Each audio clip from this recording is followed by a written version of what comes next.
오늘 함께 은혜 받을 말씀은 우리 시편 102편 19절에서 21절 말씀입니다. 우리 구약 성경 876면에 하나님의 말씀이 기록되어 있습니다. 우리 시편 102편 19절에서 21절 말씀입니다. 우리 찾으셨으면은 말씀을 우리 한 목소리로 함께 합독하겠습니다. 여호와께서 그의 높은 성소에서 굽어 보시며 하늘에서 땅을 살펴보셨으니 이는 갇힌 자의 탄식을 들으시며 죽이기로 정한 자를 해방하사 여호와의 이름을 시온에서 그 영예를 예루살렘에서 선포하게 하려 하심이라. 아멘. 오늘 시편 102편은 작가 미상의 시입니다. 그러니까 예를 들어 다윗의 시라든지 솔로몬의 시라든지 모세의 시라든지 아니면 고라 자손의 시, 어떤 의미에서는 누가 지었는지가 드러나는데 오늘 102편은 작가 미상의 시입니다. 대부분 학자들이 그러면 이 시가 언제 지어졌느냐라고 볼 때 다니엘 포로 시대에 이 시가 지어진 것이다 이렇게 봅니다. 자, 다니엘 포로 시대라는 것은 가장 큰 특징을 하나 가지죠. 나라가 망하고 이스라엘이 망하고 바벨론 포로 생활을 하는 시기이다 이렇게 볼 수가 있는 거죠. 그러니까 적어도 우리가 한 가지는 충분히 생각할 수 있는데요. 이 시인이 살았던 시대는 가장 암울한 시대이고 비참한 시대라고 생각할 수 있죠. 왜 그렇습니까? 나라를 잃었어요. 그리고 가족을 잃었습니다. 그리고 소망이 더 이상 없는 불행한 시대에 노예로 살아가는 그 시대에 이 시가 쓰여졌다는 것이죠. 자, 이러한 시대를 살아가는 사람들의 공통된 질문은 이거였어요. 한번 저를 따라서 한번 해볼까요? 하나님은 어디 계시느냐? 이 질문이었어요.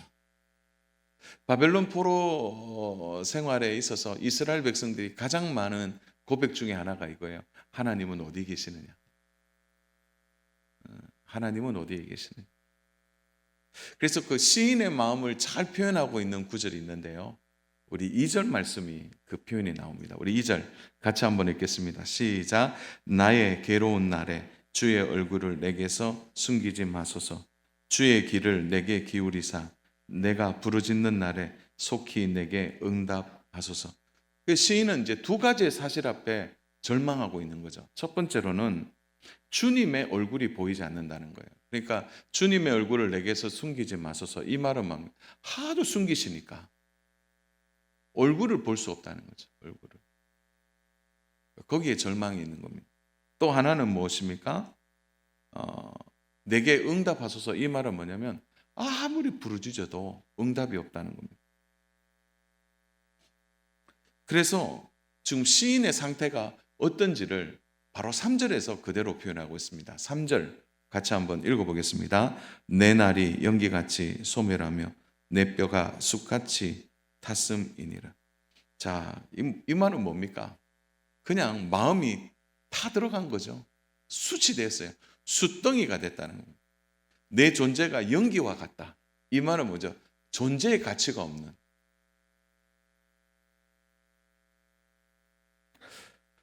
그러니까 이 지금 시인의 가장 절망은 하나님의 얼굴이 보이지 않는다는 거예요. 하나님이 내게 응답하지 않는다. 그러니까 마음이 숯덩이가 됐고 내 존재가 연기와 같이 되었다는 거예요. 이 말은 완전히 절망한 상태를 의미하고 있는 것입니다. 사랑 여러분, 이런 상태가 되면 대부분 자포자기하고 삽니다. 그냥 될 대로 되라라는 거죠. 마음이 내려놓는 순간 더 이상 소망은 찾아볼 수 없는 것입니다. 사랑 여러분, 신앙이 무엇입니까? 제가 또 중반부에 한번 더 질문하게 되는데요. 여러분, 신앙이 뭡니까? 신앙. 제가 한번 운을 띄우면 한번 뒤에 답해 보세요. 바랄 수 없는 것을, 제가 답을 줬잖아요. 바랄 수 없는 것을, 믿을 수 없는 것을 예. 어떻게 잘하세요? 바랄 수 없는 것을 바라고 믿을 수 없는 것을 믿는 것. 그걸 우리는 신앙이라고 하고 믿음이라고 말하는 것입니다. 근데 시인의 이 백이편 전체에 있어서 그 중반부 가기 전까지는 도무지 소망을 찾아볼 수 없어요. 시인의 마음에 믿음을 찾아볼 수가 없다는 것입니다. 사랑 여러분, 우리 광복의 날을 지난 주중에 맞이했습니다. 8월 15일. 여러분, 우리 땅에 수많은 독립운동한 우리의 선조들이 그렇게 들에서 또 광야에서 산에서 목숨을 잃었습니다. 독립운동가들의 대부분이요, 이 상황과 똑같았어요. 소망이 없는 이 나라에.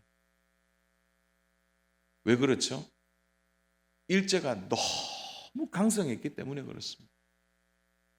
그런데 독립은 눈에 보이지 않는데 독립운동가들의 공통된 특징은 뭐냐면 포기하지 않는다. 끝까지 독립운동을 했습니다. 소망을 노래했고요. 독립을 노래했고요. 부정할 수 없는 의지를 가지고 독립운동을 했다는 겁니다. 여러분, 독립운동하는 이분들의 대부분 특징은 뭐냐면 부정적인 시각이 없었다는 겁니다. 저는 그 중에 한 분을 오늘 좀 말씀과 연결하여 소개하고자 하는데요. 독립운동가, 문학가이기도 하고 저항시인이었던 이육사에 대해서 잠깐 말해보고자 합니다. 그는 저항시인이고 우리가 잘 알듯이 그는 저항시 중에 여러의 시를 남겼습니다. 그 광야라는 시의 한 소절을 제가 한번 읽어드리겠습니다. 지금 눈 내리고 매와 향기 홀로 가득하니 내 여기 가난한 노래의 시를 뿌려라. 다시 총고의 뒤에 백마 타고 오는 초인이 있어 이 광야에서 목 놓아 부르게 하리라. 이 전체적인 이 광야의 시는 있잖아요, 절망적이잖아요. 가난한 노래의 시를 뿌리는 거죠. 계속해서 그 소망의 씨를 뿌리는 거죠. 그리고 백마 타고 오는 초인, 거기에 대해서 많은 후대의 문학평론가들이 백마를 타고 오는 초인이 누구냐에 대해서 뭐 많은 이야기가 있지만 더 정확하게 우리가 표현한다면 바로 소망이죠. 소망의 사람이 이 광야에서 목 놓아 부르게 할 거라. 아주 강렬하면서 소망의 메시지를 담고 있습니다. 사랑 여러분, 그는 광복을 보지 못하고 1944년에 고국 땅도 아니고 중국에 있는 일본 군인들이 지배하는 한 지역의 교도소에서 그는 생을 마감했습니다. 그럼에도 불구하고 그는 끊임없이 소망을 노래하고 희망을 믿었던 것입니다. 오늘 우리가 이 땅에서 독립운동가들의 그 소망을, 그들이 뿌렸던 씨를 오늘 우리는 열매로 거두고 있는 것입니다. 사랑 여러분, 너무 닮아 있는 것은 오늘 이러한 독립운동가들 가운데 많은 이들의 공통점은 계속해서 소망을 노래하고 있다는 것입니다. 오늘 이 시인이 절망 가운데 더 이상 우리에게 소망이 없다, 어떻게 하나 포기하고 싶고 내려놓고 싶은 마음이 있지만 이 시인도 곧 변화되는 모습을 우리는 성경 후반부에서 찾아볼 수 있습니다. 그러면 이 시인의 변화가 도대체 무엇입니까? 이렇게 절망적이고 마음이 숫덩이가 되고 자기의 존재가 연기와도 같고 하나님의 얼굴은 보이지 않고 더 이상 기도 응답이 없다고 생각했던 그에게 어떤 변화가 일어나게 된 것입니까? 저는 오늘 이것이 오늘 우리의 교회의 소망이 되고 우리 자신의 좀 소망이 되었으면 좋겠다는 맥락에서 한 세 가지를 얘기하고 싶습니다. 그 첫 번째가 참된 소망은 나에게서 하나님께로 변화되는 것을 말하는 겁니다. 자, 오늘 시편 이 102편에 전체적으로 천천히 읽어보면요, 각 구절에 나오는 첫 단어가 매우 일관되어 있다는 것을 알 수 있습니다. 먼저 시인에게 있어서 가장 큰 변화는 자신에게 집중되어 있었던 이 비탄에서 그의 시선이 급격히 달라지고 있다는 겁니다. 여러분, 그의 시선이 어디에 집중되어 있었습니까? 우리 1절, 2절을 한번 보세요. 1절, 2절 우리 같이 한번 읽겠습니다. 여호와여, 내 기도를 들으시고 나의 부르짖음을 주께 상달하게 하소서. 나의 괴로운 날에 주의 얼굴을 내게서 숨기지 마소서. 주의 귀를 내게 기울이사 내가 부르짖는 날에 속히 내게 응답하소서. 처음에는요, 이 시인의 시선이 온통 자신에게만 집중되어 있었습니다. 그래서 오늘 1절에 보면 내 기도, 나의 부르짖음, 나의 괴로운 날, 내가 부르짖는 날에, 그러니까 온통 나 자신이에요. 내가 왜 이런 일을 당해야 되느냐, 내가 뭘 잘못했길래 하나님이 나에게 이런 고난을 주시느냐는, 내가 지금 너무 힘드니까 하나님 속히 응답해 달라고 말하는 겁니다. 그래서 성도 여러분, 우리 성경 한번 지금 한번 보십시오. 102편 펼쳐져 계시죠? 그러면 1절부터 11절까지 보면 온통 첫 구절이 뭐로 되어 있습니까? 나는, 내가, 나는, 내가, 나는, 내가, 나는. 계속해서 어떻게 되죠? 나에게 집중되어 있는 거예요. 모든 것이 자기 중심적인 거죠. 자기의 마음에서 시작하는 거죠. 그럼 이쯤 되면 어떤 일이 생깁니까? 사랑하는 성도 여러분, 고개 들어 줘 보시기 바랍니다. 이제 시야가 좁아져요. 시야가. 온통 나에게, 내가 이렇게 말하는 순간 우리의 시선은 좁아지게 돼요. 마음이 급해지는 거예요. 그래서 1절부터 11절까지 읽어보면 온통 시인의 마음이 막 급해져 있는 걸 봅니다. 자신에게는 더 이상 소망이 없고 더 이상 할 수 있는 일이 없다고 생각하는 겁니다. 사랑 여러분, 특별히 우리가 살아가다 보면 많은 사람들을 만나는데 특히 자아가 강한 사람을 만날 때가 있습니다. 특히 나 중심적인 사람, 그런 분 만나면 힘들잖아요. 직장에서 그런 분을 상사로 모신다, 이건 괴로운 일입니다. 꼭 상사뿐만이 아니더라고요. 또 상사에게는요, 그런 부하 직원을 만나는 게, 그런 또 직원을 만나는 게 힘들어요. 뭘 시키면 제가요. 뭐 어떤 맥락에서 보면 이 자아가 강한 사람 참 힘듭니다. 자신의 의지가 강한 사람들도 힘든 사람들이죠. 사랑 여러분, 자아중심적인 생각과 마음과 태도는요, 결코 문제를 풀 때는 문제가 잘 풀리지 않아요. 시야가 좁으면 좁을수록 집중은 될지 몰라도 넓게 보거나 그것을 깊게 보는 것은 될 수가 없는 거예요. 그래서 신앙은 뭐냐면요, 시야를 넓히는 겁니다. 나에게서 하나님에게로. 그러니까 시선 자체를, 눈을 들어 산을 보라고 말하는 시편 121편은 뭐냐면 시야의 운동인 거예요. 온통 나에게 집중되어 있다가 내가 산을 향하여 눈을 들리라. 이제 눈이 산을 향하는 거예요. 산을 향. 오늘 우리의 신앙의 싸움이 여기 있는 거예요. 나에게 집중할 거냐, 하나님께 집중할 거냐. 그래서 신앙생활에 있어서 신앙을 키우는 방법은 나에게서 하나님의 시선으로 옮기는 거예요. 이게 매우 중요한 부분입니다.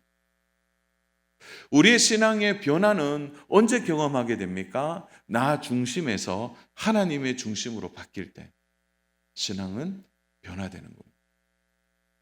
욥이 자기의 고난을 처음에는 이해하지 못했어요. 하나님을 원망하기에는 좀 죄송하고, 또 힘이 드니까 원망도 하고 싶고, 친구들의 말은 전혀 도움이 되지 않았어요. 그런데 욥이 자기의 신앙 안에 갇혀 있을 때는 자기에게 일어나는 이 고난의 문제를 도무지 해석할 수가 없었습니다. 그러나 욥이 38장 이후에, 욥기서 38장 이후에 욥이 하나님을 만나요. 그런데 하나님이 욥의 시선을 키워주십니다. 욥에게 뭐라고 말씀하냐? 욥아, 너 이 자연은 좀 봐라. 내가 이 만물을 창조할 때 너 어디 있었느냐? 내가 우주에 별을 달 때 너는 어디 있었느냐? 묻는 거죠. 내가 광야에 비를 내릴 때 너는 무엇을 보았느냐라는 거죠. 그래서 온통 하나님이 자연과 만물을 보여주시면서 욥에게 있는 자기만 바라보는 시선에서 어디로요? 하나님을 볼 수 있는, 자연과 이 세계를 보면서 하나님이 하신 일을 볼 수 있도록 그의 시선을 확장시키십니다.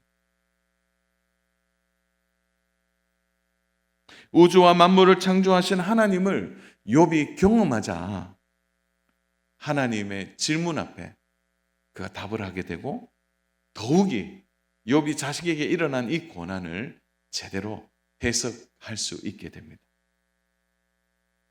사랑하는 여러분, 그래서요, 끊임없이 하나님이 우리에게 하시는 많은 일들 중에 하나는 뭐냐? 우리에게 고난과 시험과 환난을 주실 때는 우리의 시선이 우리 안에 머물지 말라고 주시는 거예요. 밖을 보라는 거죠. 눈을 들어 보라는 것입니다. 우리 구주가, 우리 복되신 예수 그리스도께서 우리에게 기도를 가르쳐 주셨습니다. 사랑하는 여러분, 마태복음 6장에 보면 주기도문이 나오는데요. 여러분, 주기도문에 나라는 단어가 하나도 없는 거 아시죠? 예수님께서 우리에게 기도를 가르쳐 줄 때 너희는 이렇게 기도라. 하늘에 계신 우리 아버지여, 우리 아버지여, 이름이 거룩히 여김을 받으시면 나라가 임하옵시며 뜻이 하늘에서 이루어진 것 같이 땅에서 이루어진, 오늘날 우리에게 일용할 양식을 줘. 우리가 우리에게 죄 지은 자를 사해 준 것 같이 우리 죄를 사하여 주옵시고. 예수님께서 우리에게 가르쳐 주신 기도는 나에게서 우리에게요. 진짜 기도는요, 우리라는 단어가 들어가는 겁니다. 시인이 바뀌기 시작합니다. 시인의 시선이 완전히 달라집니다.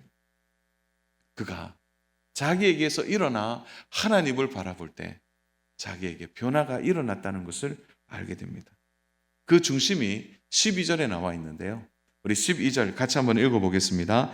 여호와여, 주는 영원히 계시고 주에 대한 기억은 대대에 이르리로다. 11절 전과 완전히 달라요. 12절에서 이제 내가라는 단어가 사라집니다. 여기서 주어가 등장하죠. 여호와는, 여호와여, 또 주는 주의, 다 어디로 옮겨졌어요? 나에게서 하나님에게로 옮겨졌어요. 그의 마음에 진정한 변화가 일어나는 것입니다. 새로운 변화를 말해 주는 것입니다. 사는 여러분, 진짜 믿음은 이렇게 돼야 돼요. 나에게서 우리로 옮겨져야 됩니다. 제가 신앙이 뭐라 그랬죠? 바랄 수 없는 것을 바라고 믿을 수 없는 것을 믿는다라고 그랬습니다. 신앙이 나에게 집중이 되면 그게 무슨 신앙이 되냐면 기복신앙이 되는 겁니다. 그렇지만 신앙이 하나님께 집중될 때 그 신앙을 우리는 신본주의라고 말합니다. 이것은 전혀 다른 거죠. 그 길 자체가 다른 것으로 의미합니다. 그런 맥락에서 오늘 우리가 싸우는 이 신앙의 선한 싸움은 결국 시선의 싸움입니다. 나에게 집중될 것이냐, 하나님께 집중될 것이냐. 사랑하는 여러분, 이 말씀이 왜 오늘 우리 교회에 적용이 될까요? 오늘 이 지상교회도 두 교회가 존재하고 있습니다. 그 하나는 나 중심 교회입니다. 나 중심 교회. 교회 이름이 나 중심 교회예요. 온통 나에게만 집중되어 있는 사람들이 모이는 교회예요. 나의 문제, 나의 어려움, 나의 고난. 그러다 보니까 모든 시선이 어디에 머물냐면 교회 안에만 머물게 되는 거예요. 이 나중심 교회는 결국은 나만 잘 살면 되는 겁니다. 이게 결국은 기복신앙으로 나타나게 되는 거예요. 여러분, 이런 교회는 언제나 위험합니다. 교회의 주인이 자기예요. 교회의 머리가 되시는 예수님이 아니라는 거죠.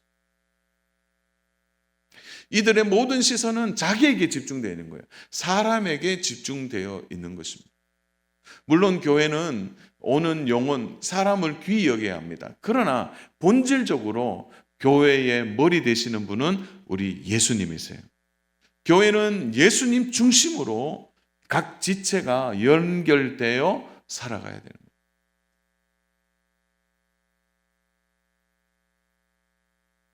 사랑 여러분, 진짜 교회는요, 사람에게가 아니라 하나님께로 옮겨진 교회입니다. 하나님 중심 교회가 되어야 하는 겁니다. 오늘날 교회에서 일어나는 많은 어려움의 문제들을 보십시오. 그 문제의 근원에 들어가 보면 언제나 사람 중심이 문제가 된다는 거예요. 말씀이 중심이 되지 않아요. 하나님이 중심이 되지 않는다는 겁니다. 교회 역사에서 언제나 사람이 중심이 되었던 교회는 무너졌습니다. 하나님이 중심이 되는 교회, 말씀이 중심이 되는 교회입니다. 초대교회 역동성은 어디에 있습니까? 건물에 있었습니까? 많은 사람들의 모임에 있었습니까? 아니요. 초대교회의 가장 큰 역동성은 초대교회에 하나님이 중심이 되셨다는 거예요. 하나님 때문에 물건을 나누었고, 하나님 때문에 마음을 같이 했고, 하나님 때문에 그들은 기꺼이 순교했고, 하나님 때문에 그들은 서로를 귀히 여겼다는 거예요. 사랑하는 여러분, 오늘날의 교회의 문제는 여러 문제가 좀 복잡하지 않습니다. 시선만 옮기면 돼요. 나 중심에서 하나님 중심으로. 오늘 76년 동안 우리 농공교회를 하나님이 지켜주셨습니다. 제가 이번 주간에 쭉 농공교회 50년사를 다시 한번 봤어요. 제가 우리 농공교회 13대 담임 목사입니다. 13대 담임 목사고요. 제가 2012년도에 부임해 와서 지금까지 교회를 섬기면서 정말 생각할 때 하나님의 은혜가 아니면 오늘 이 자리에서 우리가 어떻게 예배를 드리겠습니까? 지금까지는 하나님이 보호해 주시고 함께해 주시고 인도해 주시고 역사해 주셔서 여기까지 왔습니다.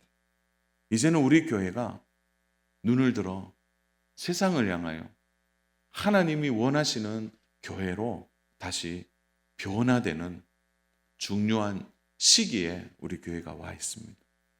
제가 초대에 말했듯이 이제 76년을 지났으니까 교회가 교회로서의 면모를 발휘할 때가 되었다는 거죠. 주 안에 사랑하는 여러분, 그러므로 우리 교회가 나중심 교회에서 아직도 벗어나지 못한다면 문제가 있는 겁니다. 우리의 시선을 세상을 향하여, 이웃을 향하여, 이 지역을 향하여 이제 집중해서 하나님이 주시는 말씀을 따라 섬기는 교회고, 또한 교회로서 교회의 역할을 감당해야 합니다. 여러분, 부흥해야 된다고 말하는데 부흥은 방법론이 아닙니다. 부흥은요, 딱 하나예요. 다시 돌아가는 겁니다. 하나님께로 돌아가는 거예요. 저는 우리 농공교회 부흥은 다시 농공교회 주인이 하나님이시고, 그리고 하나님 중심의 교회, 하나님 말씀이 모든 것을 다스리는 교회가 될 때 우리 농공교회가 다시 일어서는 은혜가 있을 줄로 믿습니다. 여러분, 가정도 마찬가지예요. 가정의 시선이 온통 아버지에게만, 온통 어머니에게만 집중되면 안 된다는 거예요. 가정도 하나님이 중심이 돼요. 하나님의 말씀이 중심이 되는 교회. 그 가정이 될 때 그 가정이 다시 일어나게 될 줄로 믿습니다. 하나님 말씀을 붙드는 부모님이 되십시오. 하나님의 말씀을 붙드는 자녀들이 되십시오. 그 영적 질서 안에 가정이 회복되고 건강한 교회가 또한 건강한 은혜와 역사를 나타낼 줄로 믿습니다. 시인의 시선이 이렇게 바뀌자 시인은 새로운 세계를 볼 수 있게 된 것입니다. 그 두 번째가 하나님에 대한 확실한 이해를 하게 되었다는 거죠. 시인이 암울한 상황 속에 하나님 우리 민족을 외면하고 계신다고 오해하고 있었는데요. 아무리 기도해도 응답은 없고 답답하게만 했는데 정말 깨닫게 되었다는 겁니다. 무엇을 깨닫게 된 것입니까? 이제는 몰랐는데 시선이 하나님께로 가다 보니까 하나님이 진짜 우리를 보고 계신다는 것을 알게 된 겁니다. 우리 19절, 오늘 본문 19절을 보십시오. 우리 같이 한번 읽겠습니다. 여호와께서 그의 높은 성소에서 굽어보시며 하늘에서 땅을 살펴보셨으니. 시인이 얼마나 다급했는지 두 번이나 하나님이 보신다 이렇게 말씀하고 있는 거예요. 높은 성소에서 굽어보시며 하늘에서 땅을 살펴보셨다라고 말씀하고 있는 것입니다. 자, 여러분, 이 시선이 얼마나 바뀐 겁니까? 시인의 생각이 바뀐 거예요. 처음에는 뭐예요? 하나님 어디 계십니까? 왜 응답이 없어요, 하나님? 하나님 정말 이렇게 하실 거예요? 그랬던 그가 하나님이 높은 성소에서, 여기서 높은 성소는 무엇을 이야기합니까? 바로 하나님이 계시는 천국의 예배죠. 천국의 예배터. 거기에서, 그리고 하늘에서 땅을 살펴보신다. 얼마나 하나님이 잘 구체적으로 살펴보신다. 아마 시인이 신나는 것 같아요. 그런데 시인이 또 하나를 주목합니다. 하나님이 그냥 보고 계시지 않고 20절입니다. 우리 20절 같이 읽겠습니다. 이는 갇힌 자의 탄식을 들으시며 죽이기로 정한 자를 해방하사. 탄식을 들으셨답니다. 아마 시인이 상상하지 못한 일이었을 겁니다. 하나님이 다 듣고 계십니다. 보고만 계신 것이 아니라 다 듣고 계십니다. 죽이기로 정한 자를 해방하사. 이 죽이기로 정한 자가 뭡니까? 포로된 그들이죠. 그들을 해방할 준비를 하고 계신다는 겁니다. 갇힌 자의 탄식을 들으신다. 20절에. 여기서 갇힌 자는 무엇을 의미합니까? 결국 고통받는 자를 의미하죠. 구체적으로 보면 소외된 자, 억압당하는 자, 임금을 받지 못한 자, 권력에 눌려 억울한 자, 나그네도 될 수 있고요, 난민들도 될 수 있고요, 학대받는 아이들도 될 수 있습니다. 오늘날의 이 공산정권 아래 조금만 눈을 들어보세요. 저 북한의 3대 세습 아래 있는 얼마나 고통받는, 그것을 하나님이 그 탄식의 소리를 다 듣고 계신다.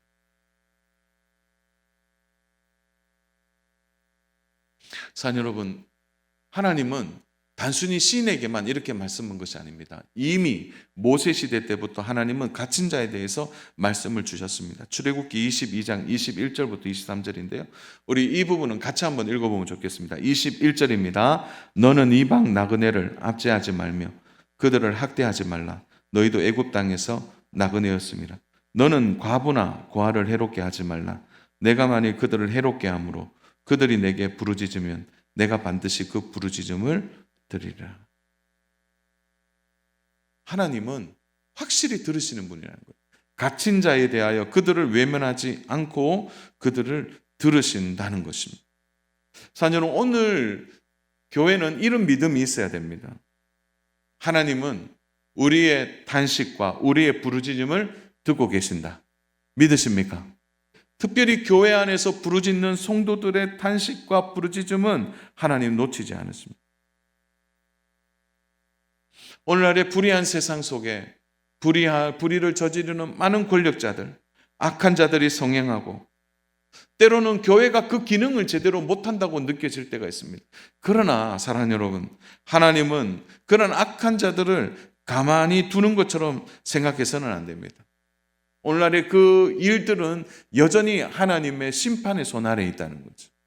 그리고 그들을 학대하고 그들을 괴롭게 할 때, 그들이 고통받는 그들이 기도할 때 하나님은 그 기도를 들어주신다는 겁니다. 중요한 것은 이 기도를 들어주실 때 지금은 누구를 통해? 바로 교회를 통해 이 일을 하나님이 하신다는 겁니다. 사랑 여러분, 그러므로 하나님이 그러한 탄식과 그들의 아픔을 기억하시고 오늘 이러한 탄식을 교회를 통해 하나님은 일하고 계신다는 거예요. 그래서 오늘 교회의 중요한 사명은 이런 갇힌 자들에 대해서 소홀히 해서는 안 된다는 거예요. 교회의 존재 목적이 무엇입니까? 하나님을 닮는 일이고 하나님의 마음을 품는 일입니다. 하나님을 닮는 일은 형상을 이야기하는 것이 아닙니다. 하나님의 마음을 닮는 것입니다. 하나님의 눈으로 우리 지역을 꼼꼼히 살펴야 합니다. 지역 안에 소외된 자를 보살펴야 합니다. 갇힌 자들을 돌봐야 합니다. 이 지역 안에 지금도 해외 이주자들, 노동자들, 어려운 이웃들이 얼마나 많이 있는지 모릅니다. 조성 가정들, 어려운 가정들이 있습니다. 매년 우리 교회가 하고 있는 구제의 역할도 있고, 이제 9월 달부터 다시 시작하는 사랑의 냉장고도 있고, 또한 어려운 이웃들을 직접적으로 돌보는 이 일에 우리가 하나님의 마음을 품어야 하는 것입니다. 사랑 여러분, 교회의 진짜 가치는 건물이 아니에요. 진짜 가치는 그 교회 성도 몇 명 다니느냐, 그 교회 재정이 어느 정도 있느냐, 그 교회가 사회적으로 주목받고 있느냐가 아니에요. 그 교회가 이들 바로 하나님께 하나님이 관심을 두고 있는 이 갇힌 자들을 향해 교회가 지금 무슨 일을 하고 있느냐. 이것이 오늘 교회의 중요한 목적이 되어야 합니다. 저는 우리 지역에 지금 할 일이 많다고 생각합니다. 약한 자를 돕고 그들의 소리에 귀를 기울이는, 그들과 함께 있는 교회가 되어야 될 줄로 믿습니다. 이 일에 우리 귀한 성도님들의 사랑과 기도가 함께하기를 주님의 이름으로 축복합니다. 자, 마지막으로는요, 결국 교회는 오늘 시인이 말했던 것처럼 결국 이 시인은 교회는 바로 하나님께 영광을 드러내는 일에 교회가 시인이 해야 될 일이라는 것을 알게 되었습니다. 시인은 하나님께 탄식과 부르짖음을 들으시고 여전히 우리 가운데 계신 하나님을 알게 되었을 때 그는 큰 사명을 깨닫게 됩니다. 오늘 21절이죠. 우리 21절 같이 읽겠습니다. 여호와의 이름을 시온에서 그 영예를 예루살렘에서 선포하게 하려 하십니다. 시인에게 있어서 가장 중요한 일은 상황이 어떻든 포로이든 그가 갇힌 자든 소망이 있고 없든지 상관없이 그는 하나님께 영광을 올려드리는 이 일을 선포하고 그것을 찬양하는 일을 시인은 깨닫게 되었다는 겁니다. 사랑 여러분, 진짜 하나님의 영광 언제 받으신 줄 아세요? 우리의 상황이 좋지 않고 힘들고 어렵고 병들고 고통스럽고 지금 상황이 너무 안 좋음에도 불구하고 여전히 하나님은 하나님이시다. 아멘입니까? 여전히 내 삶에 함께 하시는 하나님을 찬양하는 일, 그것을 하나님의 영광으로 받으시는 겁니다.